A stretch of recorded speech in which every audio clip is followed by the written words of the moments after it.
প্রিয় ভাই ও বোনেরা, আসসালামু আলাইকুম। আমি আজকে আর একটা ভিডিও নিয়ে এসেছি আপনাদের মাঝে। এই যে আমার ভিডিওটায় রাখছি পাঁচমিশালি শীতের সবজি রান্না এবং শীতের খেজুরের গুড়। তাই যে আমার ভিউয়ার্সরা আশা করি আল্লাহর রহমতে অনেক ভালো আছেন, আমিও ভালো আছি। তাই যে আপনাদের মাঝে যে ভিডিওটা নিয়ে আসছি সেটা তো আমি ক্যাপশনটা বলেই দিলাম। তো এখন যে আমি একে একে সিমের সবজিটা কেটে নিচ্ছি, একে একে আমি সমস্ত সবজিগুলো কেটে নিব। তো এই যে দেখছেন তো শীতের তো খুব শীতের কি দাপট, অনেক শীত পড়ে গেছে। তো আশা করি আপনারা সবাই ভালো আছেন। তো আমি একে একে সবজিগুলো কেটে নিচ্ছি, কাটা হলে আমি রান্না চড়াই দেব। তো এই যে আজকে সারাদিন অনেক ব্যস্ত ছিলাম, মেয়ের কলেজ, ছেলের মাদ্রাসা নিয়ে খুব ব্যস্ত থাকায় আমি দিনে ভিডিওটা দিতে পারি নাই। যেন হাজার ব্যস্ততার মাঝেও আমি ভিডিওটা দিতে ভুলিনি, কারণ আমি জানি যে আমার প্রিয় ভাই বোনেরা অবশ্যই আশা করে আছে এবং আমি তাদের আশাটা পূর্ণ করব। তো আমি আশা করি আমার প্রিয় ভাই বোনেদের আশাটা পূরণ করতে পারতেছি। তো এই যে আজকে আমার হাজব্যান্ড রোজা আছেন, আমি ওনার জন্য ইফতারি তৈরি করতেছি। ওনার জন্য আমি ইফতারি তৈরি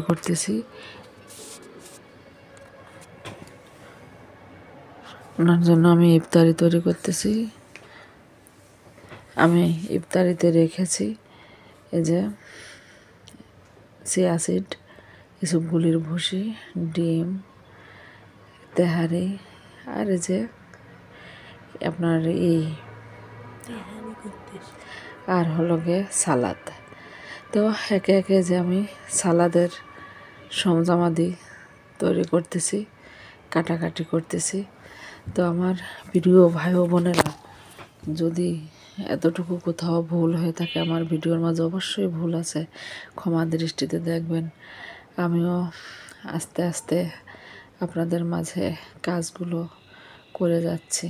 তো যদি আমার ভিডিওটা কোথাও এতটুকু ভালো লেগে থাকে অবশ্যই সাবস্ক্রাইব, লাইক, শেয়ার। তো এখানে আমি এই যে সবজিটা কেটে নিচ্ছি, সবজিতে রাখছি পালং শাক। তো এখন এই যে আমার প্রিয় ভাই বোনেরা, আপনারা অবশ্যই জানাবেন যে আমার ভিডিওটা কেমন হয়েছে। তো শীতের সবজিতে এখন ধুম পড়ে গেছে, আমাদেরকে বেশি বেশি শীতের সবজি খেতে হবে। এর জন্য আমি প্রত্যেক অক্তের খাবারের সাথেই আমি সবজি রাখি, কারণ সবজি না খেলে তো আমরা অসুস্থ হয়ে পড়ব। এই জন্য সবজি আমাদেরকে রাখতেই হবে। এখানে আমি অনেক এই যে একে একে আমি সবজিটা চড়াই দিচ্ছি। এই যে পেঁয়াজ রসুন দিয়ে দিছি, নাড়াচাড়া করে সবজিটা দিয়ে দিব। আর এই যে আমি তো এখন শাকটা দিয়ে দিচ্ছি। আমার সবজিটা হয়ে গেলেই পরিবেশনে চলে যাব। তাই যে আমার প্রিয় ভাই বোনেরা, আশা করি সবাই নিরাপদে থাকবেন, ভালো থাকবেন, সুস্থ থাকবেন, আর সকলেই সকলের জন্য দোয়া করবেন। আর এই যে এই সবজিটা রান্না করতে বেশি টাইম লাগে না, যেহেতু শাকটা বেশিক্ষণ রান্না করলে কালারটাও নষ্ট হয়ে যায়, আবার পুষ্টিগুণও হারিয়ে যায়। এই জন্য আমি খুব কম সময়ে সবজিটা রান্না করে নিচ্ছি, এবং যাতে সবজির কালারটা ভরপুর থাকে, কারণ এখনকার সবজিগুলো অনেক তরতাজা, সবজিগুলো দেখলেই মন ভরে যায়। এজন্য এই যে দেখেন না, ফুলকপিগুলো কত সুন্দর, একদম মনে হয় যে ফ্রেশ। আসলে ফুলকপি সবজিটাও সুন্দর, ওইটাও আমি যখন রান্না করব আপনাদের সাথে শেয়ার করব। তো এই যে আমার ভিডিওটা আজকে একটু বড় হয়ে গেছে, সবাই একটু ক্ষমা দৃষ্টিতে দেখবেন, কারণ মাঝে মাঝে একটু বড় হয়ে যায়। আপনাদের সাথে 2-4টা কথা বলতে গেলে, একটু রান্না করতে গেলে আমাদের টাইমটা একটু লেগে যায়। কিন্তু আমি জানি যে আপনাদের এই এত বড় ভিডিও দেখতে অনেক কষ্ট হবে, তারপরেও আপনারা সবাই দেখবেন, ভালো লাগবে, আশা করি অনেক ভালো লাগবে। তো এই যে আমার সবজিটা রান্না শেষ, এখন আমি চলে যাব পরিবেশনায়।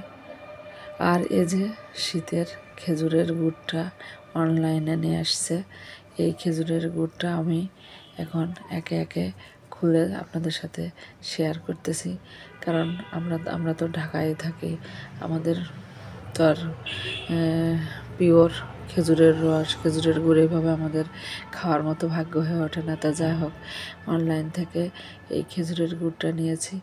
গুড়টা হচ্ছে 2 রকমের, একটা হচ্ছে একদম ওই যে নলের পাতলা গুড়, আর একটা হচ্ছে আপনার ওই যে দানা দানা, ওইটাও ভালো। আর নিয়েছি পাটালি, এটা অনলাইন থেকে নিয়েছি, তাই যে আপনাদের সাথে শেয়ার করলাম। তা এখন আর সাথে নিয়েছি খেজুর। এই খেজুরগুলো আসলে আমার অনেক পছন্দের, অনেক ভালো লাগার, এই জন্য খেজুরগুলো অনলাইনে নিয়েছি। তো এই যে আমি একটা খেজুর খেয়ে দেখব যে আসলেই কীরকম। তো এই যে আমি খেজুরটা খেয়ে দেখলাম, অনেক টেস্টি, মনে হচ্ছে যেন মানে কি বলে এটাকে, একটা মাখন মাখন টাইপের। তো এই যে আমি খাবারটা পরিবেশনে চলে আসছি। তো আমার হাজব্যান্ড রোজা রয়েছেন, ওনার জন্য ইফতারি রেডি করলাম, আমার ইফতারি রেডি। আপনারা সব